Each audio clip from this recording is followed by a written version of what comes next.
allez se faire des nya domé OK o din la so no gbegbe do ya ni yawe la be pamfu ya no mi abe pamfu amenya lawe ami ache mi no yo be min kuminya yo de kanu avec ni yo to OK ezu nkunya la c'est de gbe nkunya ka gbe ma se min kuminya no avec ni ile ka ta ba zu nkunya gbe bulugbe ta pamfu ai ta ba zu pando va gbe yes ta ajapa che no mo te ejapa enye to gbe nko papa nyi to a ero kwa mejuro yin lebe na we ta lo be ejapa ezu anko ta ba zu ajapa ba fe gbe me da si le bulugbe ta zo ajapa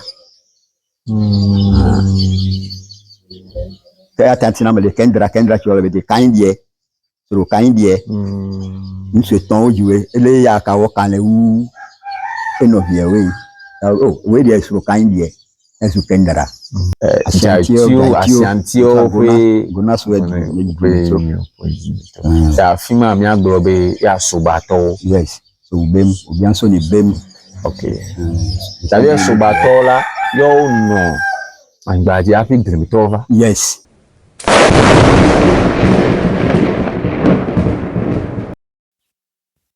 OK yato papa ko ndiro esia afia mede do mi fo se sanda nyawe le dogilo nyawe le do na ni kaka ndi a mi gereji o enyebe mi je mi ho na fo jojo mi aro na fo jochufe abe kapini view aro pando to apele evetu come munya gere ata mi gereji o ta mereku enyenye prosper wise amegbe yabecho pando janti yawete dure kan yes ta mereku wa de doku fiami ade doku fia na eyami to npola ha yo o anya ame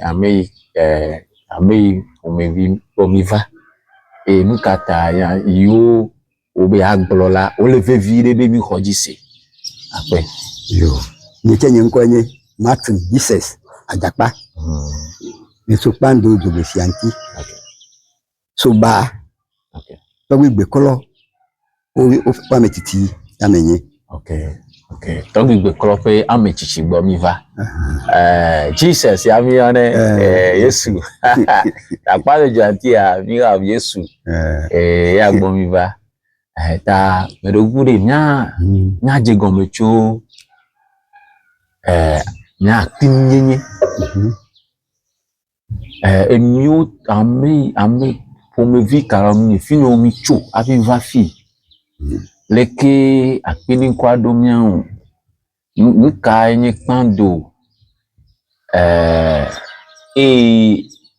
nya je gomecho fini be ni le ji vivi je babiara ha ape yo pandola jojo me banto mi ba pandola otu agona suedru ebulawe agona suedru bulawo minye iba to kofe de gaja piki yenye gaja yo domi o megbe le fini kofa na mi church fini la menye the first settlement ya tobo no tobo banto ani no ba fini nye jaikio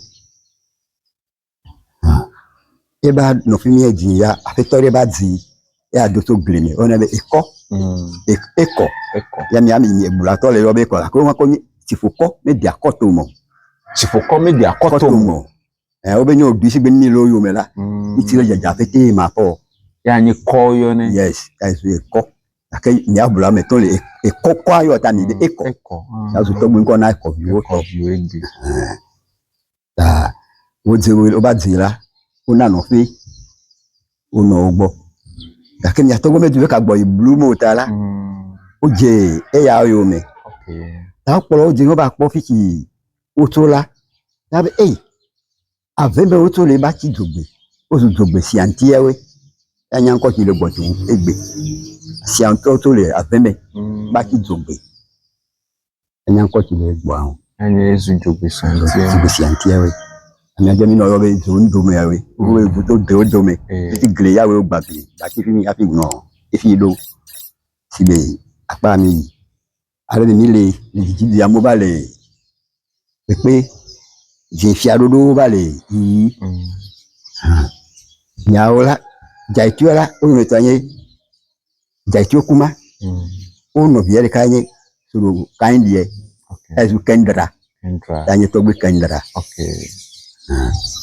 sanki tete oji me kenwe baini eko loko badze ekoche ozozu America ta loko zikwe petela ekogbo odocho temera amikole bo afi pando anizu pando la nyato kunyi ni bado fiela la nkunya to no blugbe do ta du ba khofie ale su pe pere nya dome o din la no blugbe do ya ni yawe ta be pamfu ya no mi abe pamfu amenya lawe ami achemi no yo be minkuminya yo de ka no abete ni yo to ezu nkunya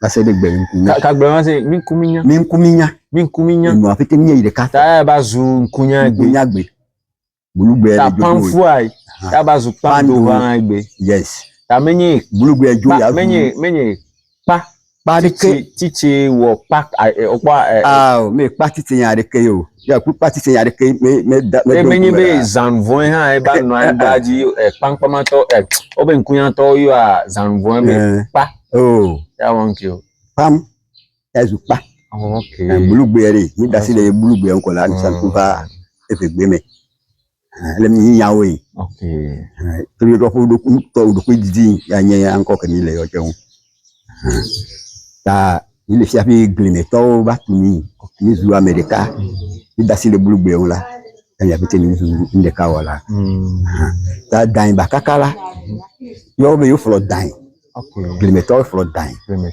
ba do ya ona mi le fi ta e ya dain pa ji hisire la ni ma tun adu isubo ta ma globe e fi abe jonti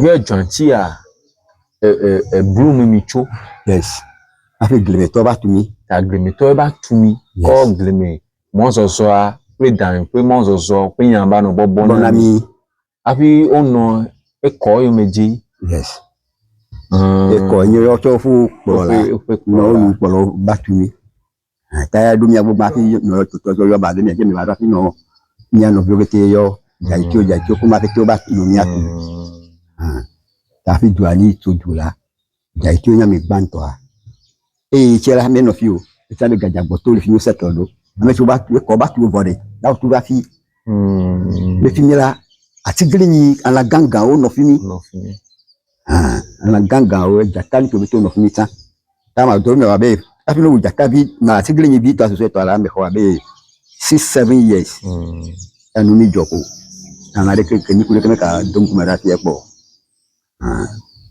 ta ya to no fi me de o kwa duzo no tu be kanu stress duzo adira atanu ko la amero to ko fe de fini o do ago be brem anya abaun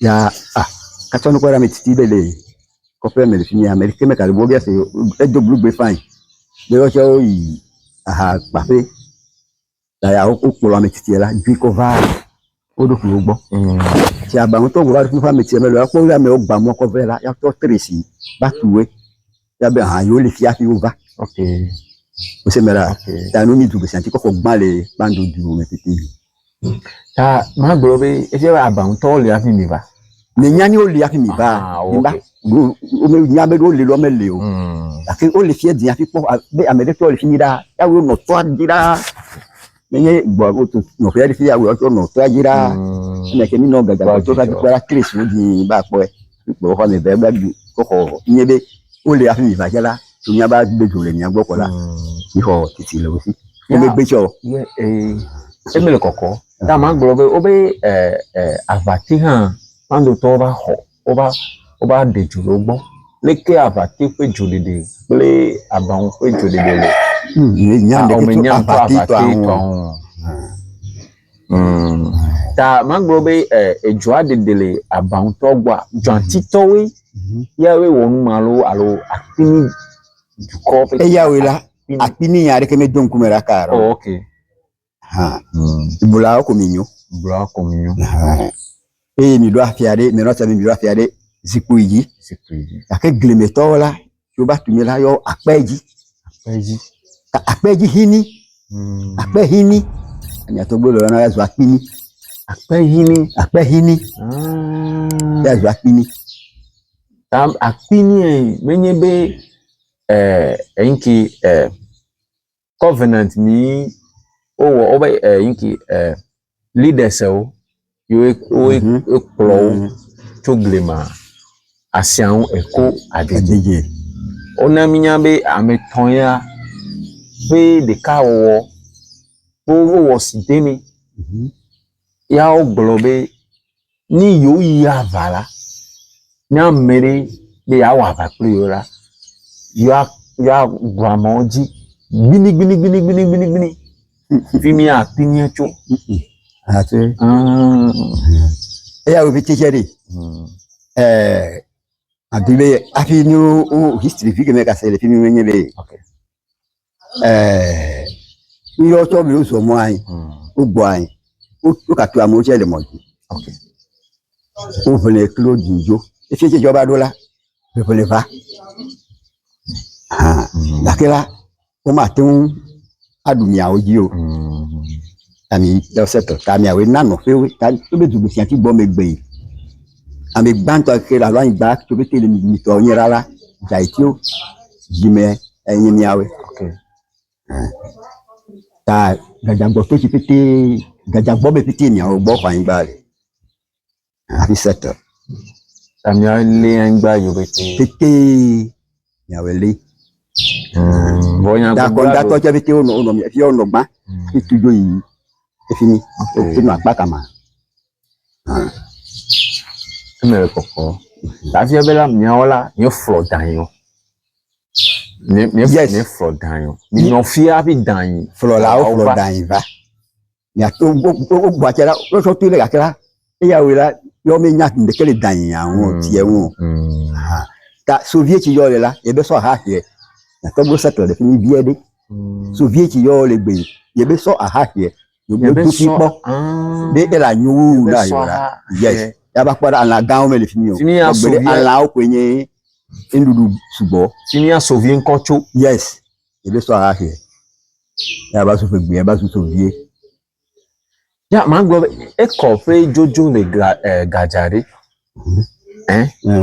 ma gbo be ona ya eyan gbogboro ba le gbogboro be e gaja to va gaja to la o chogbe fimi lo fo bo va yo va la o ba de funa amemi o viera ta amemi o vu e mai ma o be a devouer no fonu onya mergo se Monsieur Viere mais ça dévoue Honda okay ta jiji mi o ka le se gbegbe la dévoue ato atengbo yan le na mi cha dévoue pe ya ni ma to aka ha so de ke le fini emeko bonyi to azar nya ko mi to azar ko me jaitiu tabe jaitiu ari atan ayi to menamia tu akan le to onyo okay o so tu pete de pete ka hatu okay ma bi le won bo e ya uchela tu me bolo nu me tu le no nu me yes nu me dobe po alo wasina le tu la mo la lo aja yin e kan to no ba ide bere la me yin gbogbo bi enya yo enye tupi alo ya to funa tupi le fu tupi le e ya fiche do le wa electric nuke me ba de la mo ara me pitire America no adenu ati la ba gbogbo ofin ade e ke mi yala tupi ni dollar oloko ojo ta mi to go do fi de benu alaga ko ra ni benu jai ti o no ka de o ya le klasi yang bajera o bo asila do so hen ya ankwa chone jai ti o Ta fini ocho fini mi cho onam ya be dwanti ta bi dwanti du coffee fila be sianti ajo to be dwanti jogbe sianti GBS ko de leme jogbe sianti ya jo to yi be dwanti ta mo jo na bube nyakla ba nto fo fele mi fele yi fo jo ya ta be dwanti bo dwanti la en ma no mo yes yes àwọn be jo tiawo ni àwọn tiawe ba dwanti jogbe sianti ya ji o de gbe es ya le ko tu dwanti o le yo tankwa konye jogbe sianti sianti o to le ye avegbe ta ba ki jogbe fino ko micho eyi ni am mi fo tori fini ni am micho le to de o do me gban ya me ta me iko le to de o do me afi ba no settle dia fo nya be egli o gba o to gleme ba no de o do me ya fi ba le ni atule fi memi be miami yue nofi miami nofi afi grimitova merci bon miami nofi afi yo ba miami yue nofi fini micho agona so edru to ni tagbo ni tami agona so edru ifi e ni atin ka po mi afo jiji maybe talking koro ni atin ka po well ni maîtrise yi po la ka tontina okay la be ni atobo me maka bubo yu tala o me ka gbo ikire effort de ke na fini yi ko ta o dasile onya po evito onya ba tu ko dasile blueberry jeun ta ajapa ti na mo te ejapa enyin to gbo nko papa nyu to a ero ko amejuro yin lebe na we ta lo ejapa ezu anko tabazu ajapa ba fe gbe me dasile blueberry ta zo ajapa ta tantina me le kendra ti o le de kindie so kindie nse ton ojuwe ele ya ka wo kan le wu eno bie we we dia so kindie esu kendra o dasile blueberry ko asu kendra ya be blue okay ta melugu I think I jinani akpare ske wa nya be ni kanya na gbale de buule o le buule ba we ba gbelo ni ma kana mi so wa ta ma gbelo bere no ka bia no vanye suwa mela re fife ma to no ya doke di ka ngobele ya no je do di ko ma ngo ya bele ka do nkena ba ma ka to yi okay ta ma gbelo be to bi loko alo flower do mi yo chole ono obeti cho ono angbaja fi eto flower obeti eko mi sabe ko ni egbele to amekawe no angbalaji sobatowe ya nya jai ti o sobatowe no obi anso ni bem okay apa ya le yi aba asianto tin ya fo me di ba do afa mi le fi o ba gbo ba polo mi di okay o se mera ta afa mi ya fo ji mo la afa mi ba se ni o le buru to lugbe to gbe nko to ba se le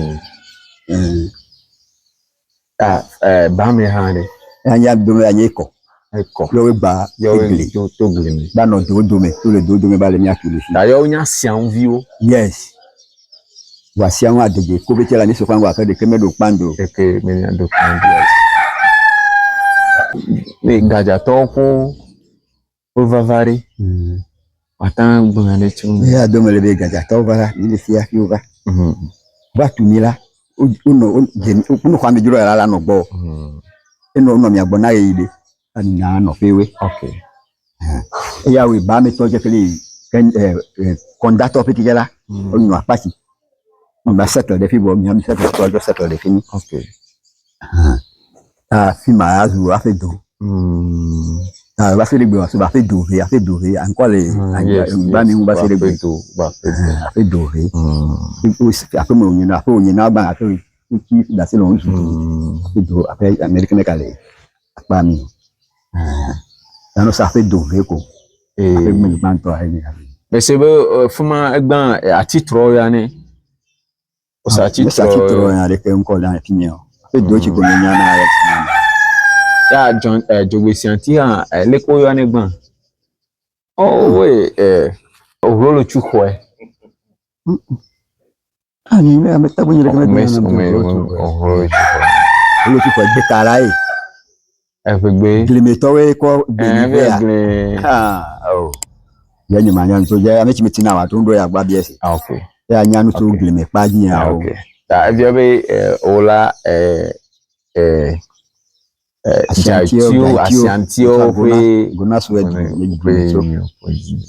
ta fima mi aglobe ya subato yes so bem obianso ni bem okay ta bi subato la yo no angbaji afi glimtova yes anga jo ni flado me ba ho etogbi gan yansi ya hitina melebe ebula mi nyum yiga sile bulu gbe yon be mi su fewe okay ta fi ani yote o ya mi wo de kakolo yes be ma ka ju Asiantio kala ni afo me ti kokoko ta ni da sile fe gbe un pete obode ote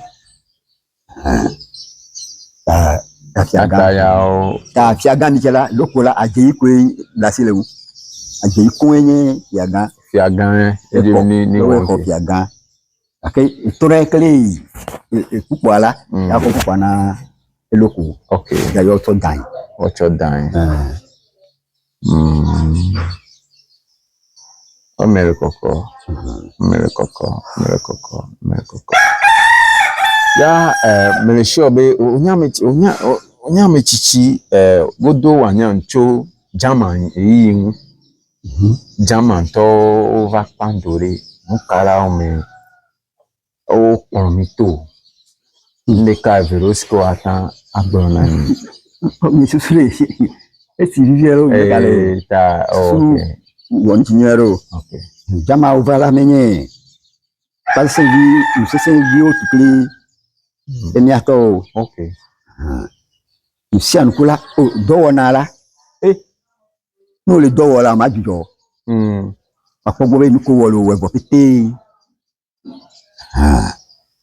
jama reta English ovala ya o ton da sile yan jama we okay ya o trozu ivo do gbegbe do lawe jama gbe kura ye kura me sono de sunu ya kura jaba do afide okay ta ayina na klike miko ya bakano anye sunu kokoko watangbo German gbe good morgen wie geht anye unde de danke gut und ine ufose sana correct ta menya emekado anko yo ya jikoko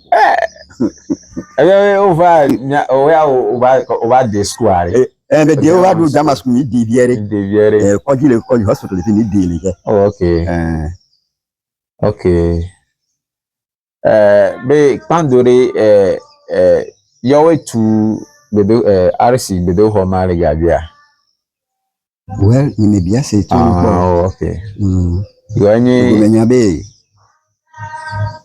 Roman to fo church Roman church avini vajera gaja petore polo panu sinki bandi history ni sebe so to gome ta dombo fele fi ya o first masle Christianity dombo wa family fi ta o wele sibe message to ta Christian so pete tu ko menye America tu apete ma so ko pando pete tu church abe pando church vai o pono fele fi ko ya o tu ile efi ayo yakin first mass yala dombo fele fi o wele lese ta mangro efi sobatola na bo fianye beklo togbi beklo kendra so togbi kendra ni bala gbosu ni bala pare kai amikala kan ni bala do beklo fia na to do oju o to do feme tagbode na feme gban ami kala la ya odo akeni afo jiji mechi sunu lu efi ala le fi afibala o ko pe tara ni ke ni so kli o pepepe kana menu togbi kendra ami afo jiji mechi ka ba kendra bulugbere so kind ye ya su kendra so kind ye ya su kendra yes akono bulu nko de dare togbido kun ajaluko eja loko nkwanye Nyato loko. Nyawe le yo nyawe kwari. Nyawe dan kwari eja loko. Ta ozu togbe aja loko ibe togbe aja loko. Eja loko nyato loko. Ta me sa nyato bobote. Mo di ashanti ono kaba pro yo dara. Ta ko bubu. Ya meko. Because aja me no nko man sebete bi nya bo eja loko. Akini kotokosho na dodo pete la. Apeji ya gleme to do fiaro. Nya ko siku ibe. Ami lo ko ba apeji hini ya so apini. Yeah. Yes. Pehini. Akotoko eve. Blugbe akini kotoko. Ye kira brodi abro ye kenim di anim. Ta mputi chono apiti la akwa blugbe. Dogba fo anko wan se. Akini kotoko. Ye kira brodi abro ye kira nim di anim. Ye kira abro ne abro ye kira anima di anim. Anko se maro. Ta evuyo no fo yi. Enye talking drums ma ono fole moto. Yes, akini kotoko. Ye kira brodi abro ye kira nim di anim. Bulugbe. Anko tiki mi wa pete bulugbe. Ye ni o ye ku ye jwani o onim yo. Aka mi je trova fe gbe mi le nya ko sa me ko la jeta. Hey. Tamia onyo jogbe we. Sike si asianti we. Tu la fe gbe. Tu la so le game ba ti kome. Le gami poloko o ba po gami to gbe poloko o ba po le gasi kakrin ko beto no fini. Ani mi jo le fini. E ba ti fi ya mi akobe jogbe si anti o mi so la fe gbe ba ti jogbe. Tu la fe gbe ba ti jogbe. Yes. Tu le gami ba ti kome. Tamia ko ami afo anko chona janti du ko. Yes. Na fo nyawe le nyawe mi eli afin. Ta yo ba tumi la mi awe khowe. Yes. Ata ocho ya kwa nko chi jua. Lo ko le mi ako. Ji azu anko chi jua. Ape. Ta eyi mi amejro I think I thought say amejro de kaviro kabakpe mi. Ya la do melebe ni eko apart from eko re. Eko va settle hola. Ya cheji amejro ko to blame. Ni ato ro chera ya kametina de so le gbomele fi. Bulu ya fo jijimola. Odo aguji di dafo petela ya fo jijimele. Okay. Ya o ta gboto petela ya mi settle le fi beta fi ko ba tu osi bien. Tin ko yi. Ta dafo to kwa jala gbenu ho no gba. Okay. Ta gbenu to no nu gbenu gbo waro ndi abo no to angbala yo dafo le me na we. No to angbala no dafo le me na we. Yo dafo le me na no so fie. Kanye dafo no yes ya dafo egbe. Yes, aso dafo egbe ya floti.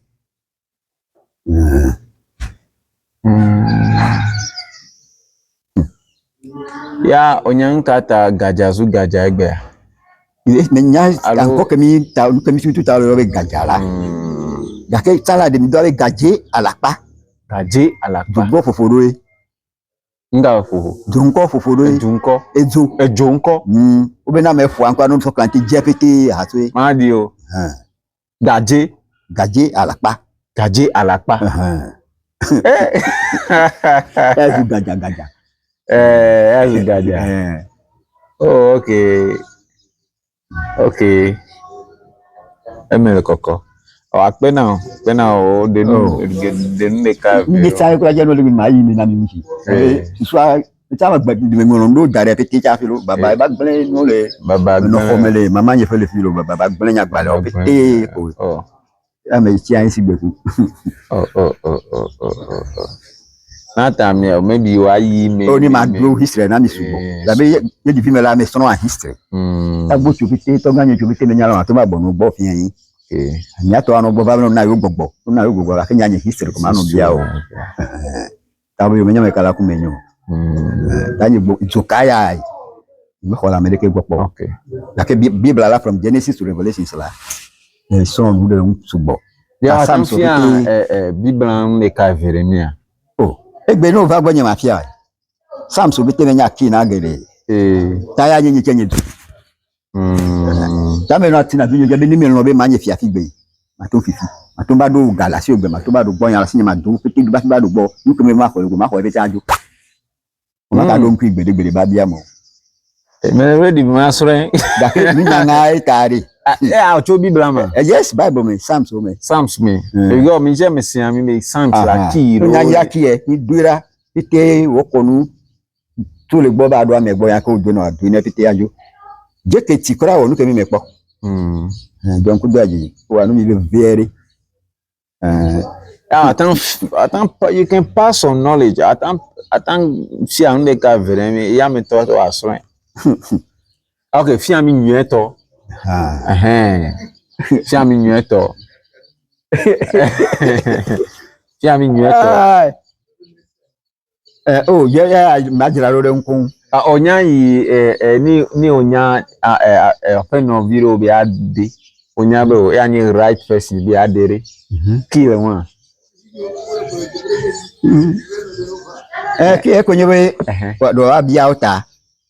Oh ya Biblia kire gono Sam kire gono. Wa ko sisi. Sige wanya be o ya nyi nyon nyi to made. Bade. O ya me we ya pa ni. Ya emi ku o mango na de ke blore. Yes. Ela siwa. Ya mi nya basere gbeje ma tu ayo ki na be ni. De yo ki na mi. Na me school yo le nsome le yo le numo ble ka wa kwa mi no siralo. Jehovah sela jihe. Jehovah sela jihe. Encore ton qui va y avoir affaire Psalm 26. Jehovah sela jihe. Ayo zeton affaire Psalm. Psalm. Psalm jamais à 5 ou à tout à fast. Okay. For some time. Ah ouais, do me poka.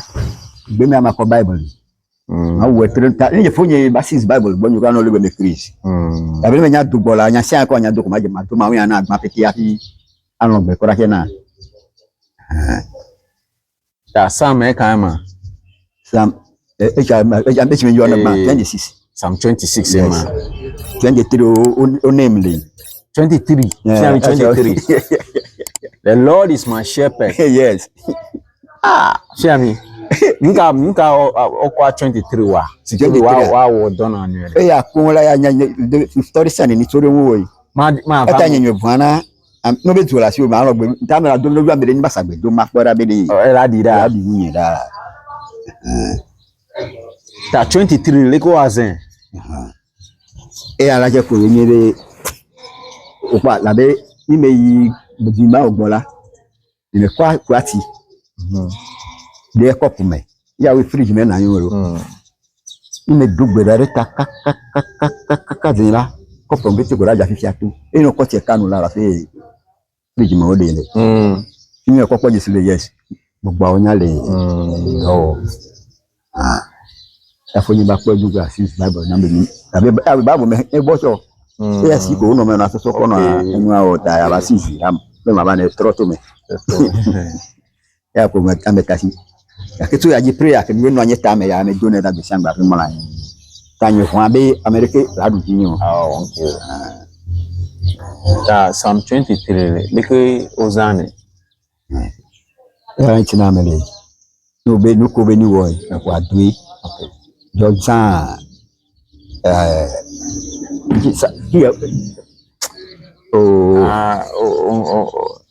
Nungo ble. Bebere.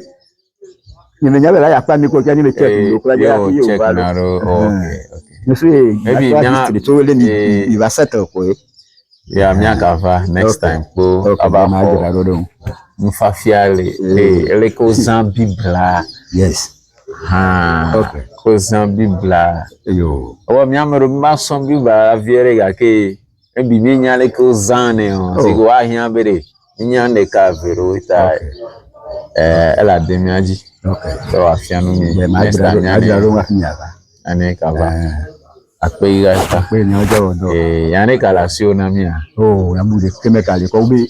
Yo aka na nje ko mi fala. Memory no ole won ti ku je ma no nglo dare bi ni maka na enwe bi after 19 la faje sunye afi ando kanya pa kumango adi angule dala bete mi pa kunaka ngwe belo akwe wena nyage kaka yo